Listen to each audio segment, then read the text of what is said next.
तो दोस्तों आज हो गया 18 जुलाई 2022 यूपी समेत देश में की सभी ताज़ा बड़ी खबरें लिखा है सिर्फ आपके लिए। चलिए फटाफट खबर शुरू करते हैं। उससे पहले चैनल को अब तक सब्सक्राइब ना किया हो तो फटाफट चैनल को सब्सक्राइब कर दें, लाइक कर दें, शेयर कर दें ताकि इसी तरह की खबर आप हर रोज देख सकें। चलिए शुरू करते हैं आज की पहली बड़ी खबर। 18 जुलाई यानी आज से संसद का मानसून सत्र शुरू हो रहा है। इस दौरान पक्ष और विपक्ष के बीच अलग अलग मुद्दों की तीखी बरसात होने के पूरे आसार है। अनुमान इसी बात से लगाया जा सकता है कि रविवार को सर्वदलीय बैठक के बाद विपक्ष की बातों में तमाम चीजों को लेकर असंतोष नजर आया। राज्यसभा में नेता प्रतिपक्ष मल्लिकार्जुन खड़गे ने स्पष्ट कहा है कि मानसून सत्र के दौरान समय काफी कम है, वही चर्चा करने के लिए ढेर सारे मुद्दे हैं।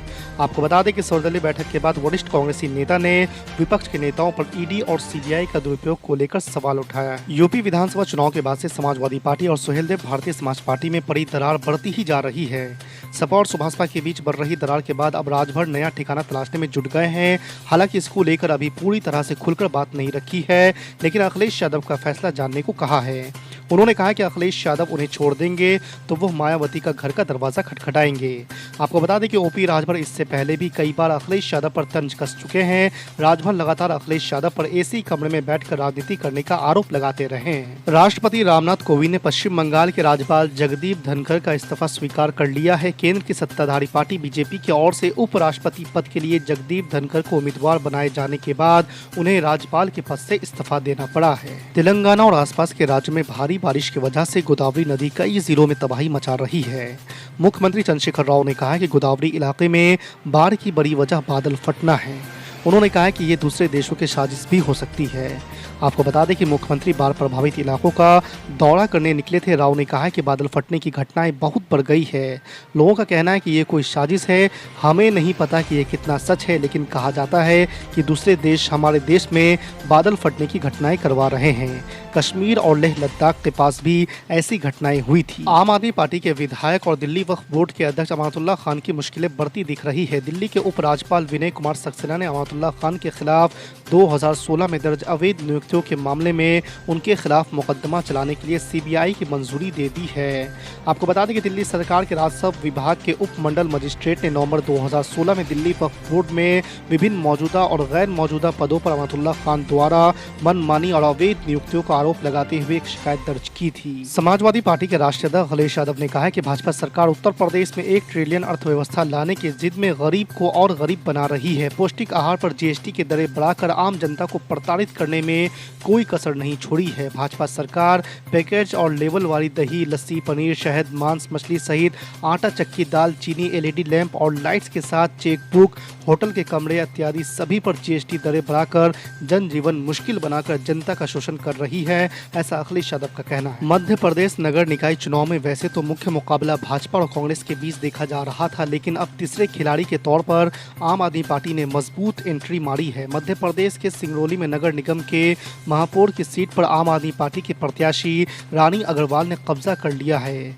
आपको बता दें कि सिंगरौली नगर निगम महापौर चुनाव में आप उम्मीदवार रानी अग्रवाल ने 9,159 वोटों से जीत हासिल की है। उन्हें कुल 34,038 वोट मिले। मध्य प्रदेश के निकाय चुनाव में असदुद्दीन ओवैसी की पार्टी ऑल इंडिया मजलिस इत्तेहादुल मुस्लिमीन ने अपना खाता खोल लिया है। पार्टी ने जबलपुर में पार्षद की 2 सीटों पर कब्जा जमाया तो वहीं खंडवा में भी 1 सीट जीत ली है। जानकारी के मुताबिक इस बार असदुद्दीन ओवैसी की पार्टी एमआईएम ने 7 बड़े शहरों में किस्मत आजमाई थी, जिसमें 3 शहरों में जीत हासिल की है। ऐसे में ओवैसी के लिए बड़ी बात है। मध्य प्रदेश की आवाम का, जनता का मैं शुक्रिया अदा करना चाहता हूं। आप सबको सलाम अर्ज़ करता हूं और मैं आप तमाम का शुक्रिया इसलिए अदा करना चाह रहा हूं कि हालिया बल्दिया के इंतखाबात में जो मजलिस इत्तेहादुल मुस्लिमीन के उम्मीदवारों को आपने अपनी मोहब्बत से, अपनी दुआओं से नवाजा। ख़ास तौर से भोपाल, इंदौर, जबलपुर, खंडवा और बुरहानपुर और खरगोन और रतलाम की आवाम का कि आपने वोट भी दिया, अपनी दुआओं से नवाजा, अपनी मोहब्बतों से नवाजा। मैं आपका शुक्रिया अदा करना चाहूँगा और मुझे मौका मिला कि मध्य प्रदेश में आने का, चाहे भोपाल हो, खंडवा हो, बुरहानपुर हो, जबलपुर हो।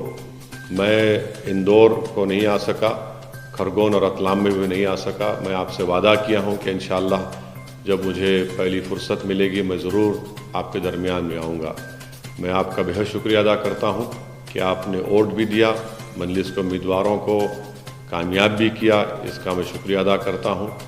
एक मजलिस इत्तेहादुल मुस्लिमीन की मध्य प्रदेश में सियासी सफ़र का आगाज़ हो चुका है। यह हमने और आपकी दुआओं से, आपकी सरपरस्ती से और ख़ास तौर से हमारे बुज़ुर्गों की सरपरस्ती से, हमारी माँ और बहनों की ओट और उनकी दुआओं की और हमारे जियाले नौजवानों के जज्बात और उनकी बेनफ्स होकर मोहब्बत और उनकी मेहनत आज रंग लाई है। हमने एक छोटा सा कदम उठाया है और इंशाअल्लाह ताला मध्य प्रदेश में आने वाले दिनों में, महीनों में, सालों में मजलिस इत्तेहादुल मुस्लिमीन और मजबूत होगी। भावनाएं भड़काएं, वोट लिया गुजरात में, लेकिन मनमोहन सिंह जी और अय्यर पर आज तक कोई कार्रवाई नहीं हुई। देश के सबसे ईमानदार, कर्तव्यनिष्ठ पूर्व प्रधानमंत्री मनमोहन सिंह को कलंकित करने के लिए नरेंद्र मोदी को देश से माफी मांगना चाहिए था। चुनाव जीतने के लिए भाजपा का नंगा आतंकवाद, ये याद रखिएगा कि मनमोहन सिंह जी को देशद्रोही दर्शाने में शर्म नहीं आई। पाकिस्तान के अधिकारियों के साथ गुजरात में भाजपा को हराने के लिए मीटिंग करने का आरोप खुद पीएम मोदी ने लगाया था। यह झूठ ही था। पीएम मोदी पर मुकदमा पर क्यों नहीं बर्खास्त किया जाना चाहिए?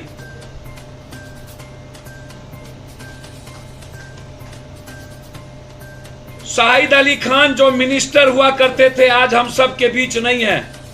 उन पर भी आतंकवादी का आरोप लगा था, बाद में निर्दोष साबित किया गया। भाजपा ने उन नामों पर भी वोट लिया था। भाजपा का नेकेड टेररिज्म और भाजपा का नंगा आतंकवाद, ये देखिए शाहिद अली खान को जो किया गया था पूरा का पूरा, बाद में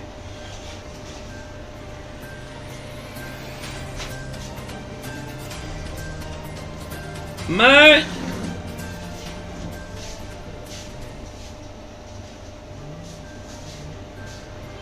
भाजपा ने अब तक जितने लोगों को देशद्रोही आतंकवादी बताया, उनकी सारी सूची सामने रखी जाए तो भाजपा बेनकाब हो जाएगी कि भाजपा के साथ क्या क्या संबंध थे और किनको किनको छोड़ा।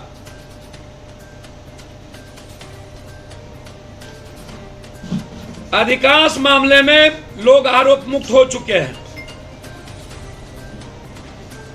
अधिकांश मामले में